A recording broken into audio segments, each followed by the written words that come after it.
So good afternoon, ladies. I thought I was going to begin this little time that we have together by encouraging you to take advantage of this space and how special it is. But I ran into so many people on the way to the spa this morning, and so many people coming back from the hike that I think I can skip to just the second thing. So this is wonderful. And Kathy and Marilyn and anyone whose thumbprint is on this event, thank you very much for the space and the time and the fellowship. So when I'm sitting out there, one of the first things I think about is, why do I care what the person up here is talking about? So I thought I'd tell you a little bit just about me, briefly, how I got to this place, and then I want to talk with you about a couple things I've been collecting, a couple gems I've been collecting over the course of the past 20 years. So I am a fallen banker. I was in investment banking for a while in New York City, and I didn't feel fed. So about 3 years into my career, I started tutoring kids in Harlem. And I would take the A train up to Harlem about 6:30 at night.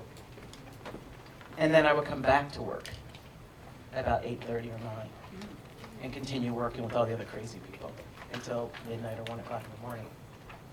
And I thought, well, why did I do that? I knew that I wasn't being fed, but what I told myself was I wanted to give something back. But what I came to appreciate is that when we link our passions with what we do every day, powerful things can happen. Powerful things can happen. And for me, I had middle school kids that looked like me but had very different life experiences. And I had just gotten an MBA not too long ago, and I was talking to a middle schooler who had a very sophisticated drug business in Harlem. He knew marketing, he knew recruiting, he knew inventory management, he knew all these things that I knew at business school, yet he didn't know that he knew. He didn't see his own spark. I said, what is the difference between me and this young man? Access to a great education, wonderful shepherding, people who would always say, well, why not you, to me? I don't know if I can do it, well, why not you? Limitless possibilities because of the people around me. And I said, this is what I'm going to do. I don't know if I have the patience and qualifications to be an educator, but I can help people who devote themselves to preparing kids for the future by using my skills. I didn't know how I was going to do it, by using my skills.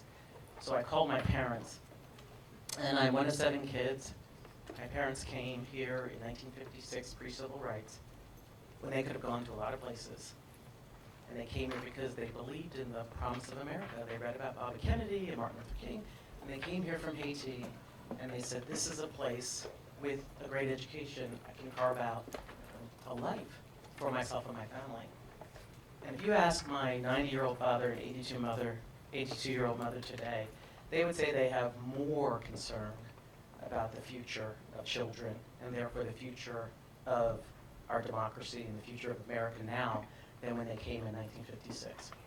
So the work that you do every day is really, really important. Really, really important. So I called my parents and I said, I know what I'm going to do. I'm going to leave banking. And all that sacrifice that you made, we didn't have furniture in the living room for years, so you could send me to Harvard Business School. I'm going to be happy, but I'm probably going to be poor. But I will pay you back every cent. I might be 60 when I do it, but I'll pay you back every cent. People like me didn't come into this space to support people like you at that time. And soon after, I was approached by Stanley Kaplan, and the Washington Post had just bought Kaplan Educational Centers, and that was the beginning of my journey. And I remember telling Stanley that I would come if I could give scholarships away to the first generation collegians. First generation collegians. And so that's how I started in ed tech. So I don't think technology is a panacea, and I certainly don't think technology can ever replace the value of an educator. But at DreamBox, we figured out a way to support both the learner and the learning guardian to try to help kids learn how to learn. It's about mathematics, but it's really about preparing them for a future that has more uncertainty than our futures did when we were in their same age. And so that's what I feel like we have in common. Like we're really not about helping kids survive the next generation or even thriving the next generation.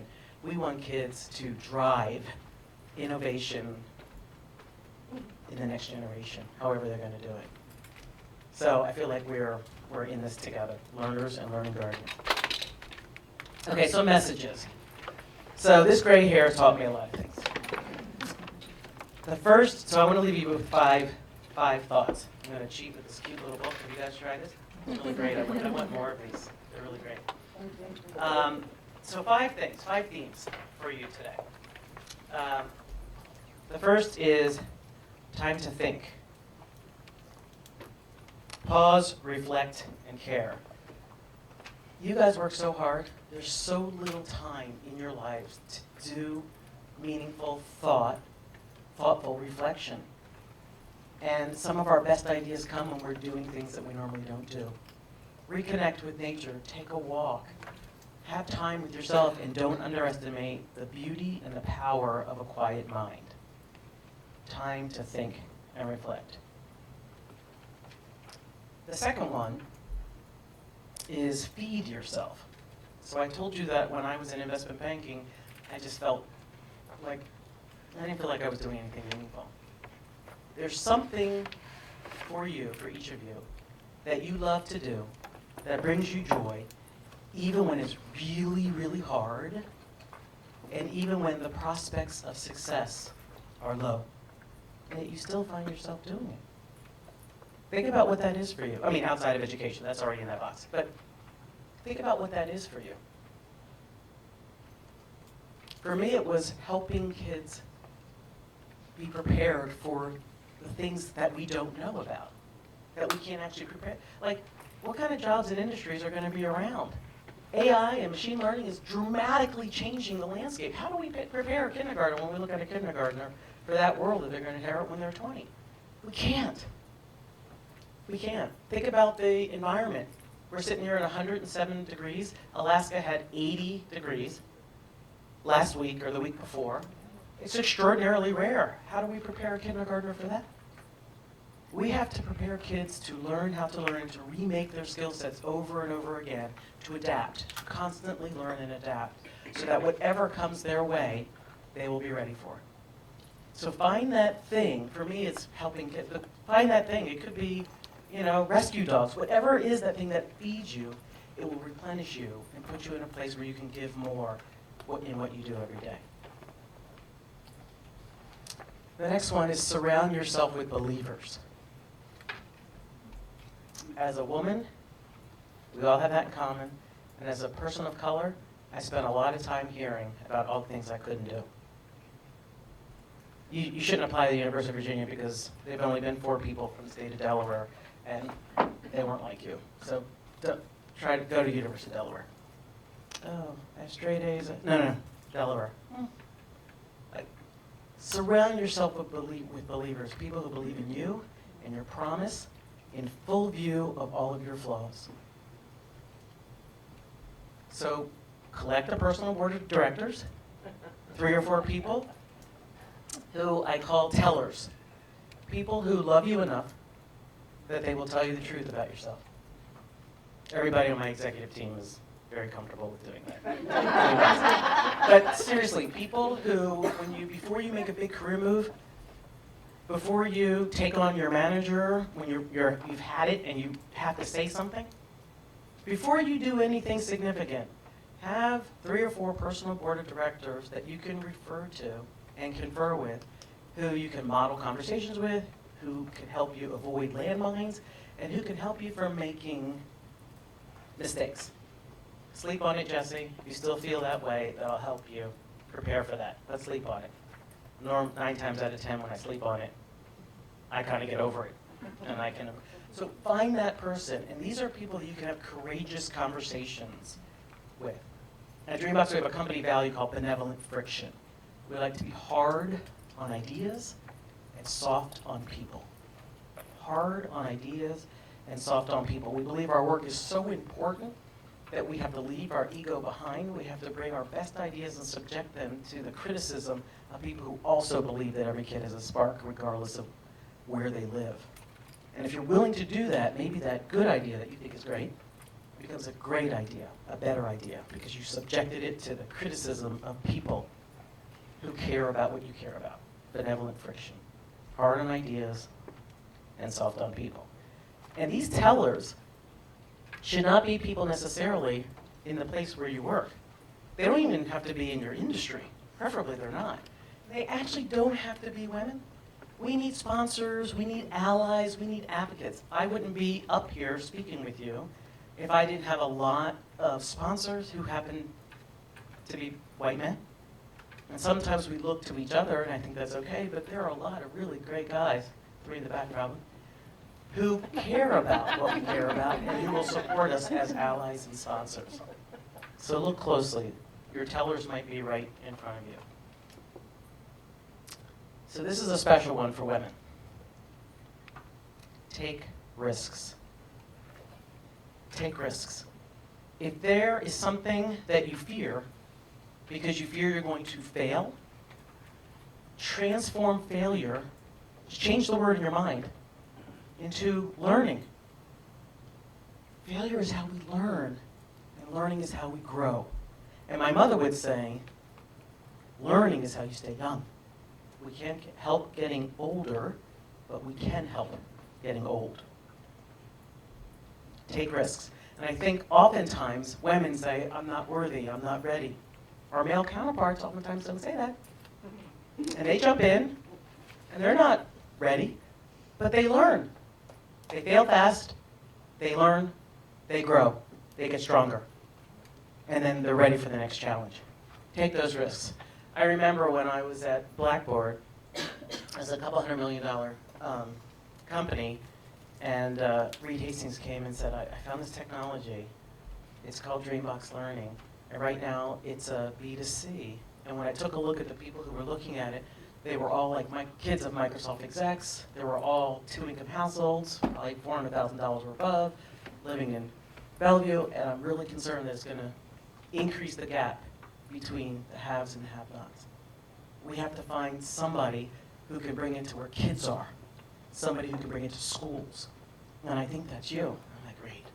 Like, how big is this company? It's like, I think it's about 11. I'm like, $11 million, that's really, really small. It's going to be hard to attract talent and keep talent. He's like, Jessie, 11 people.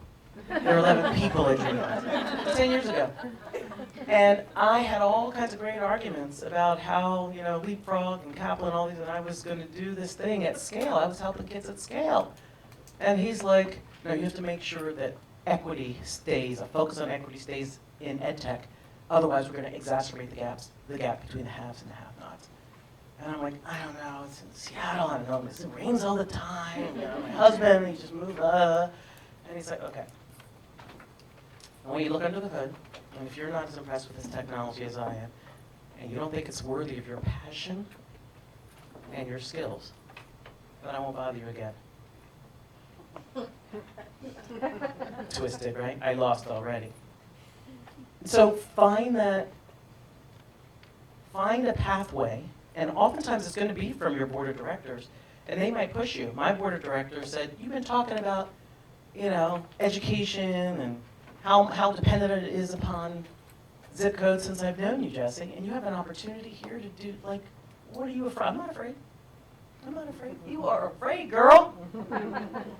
And I was afraid of changing my trajectory and not having the impact on learners and learning guardians that I thought I could have at a scaled company. There's a 3% chance of success with a startup. I knew all the stats, and I was afraid of failure. And I had somebody in my board of directors got up in my grill and said, you are so fake. You're afraid. And she was right. And I probably wouldn't have done it if I hadn't gotten pinged. So find those people who believe in you, who know what you care about, and are willing to invest in you and to have what I call courageous conversations with you about the things that matter most. Things that matter most.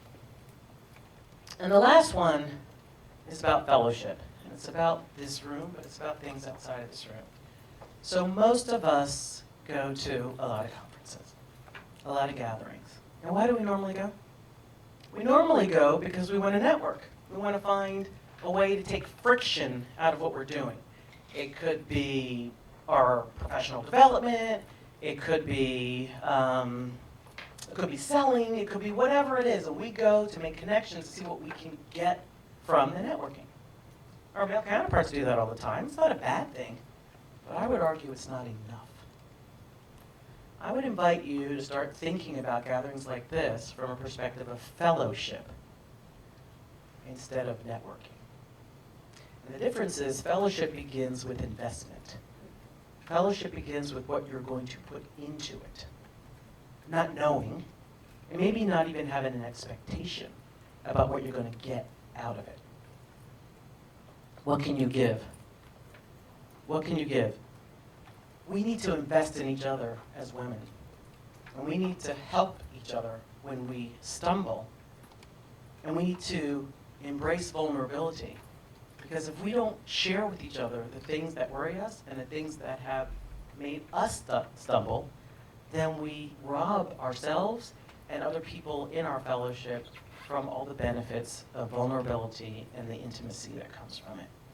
So I'll give you an example. I moderate at the Aspen Institute, and it began with helping educators who came from non-traditional paths to get them prepared for what they were going to encounter when they got into a classroom.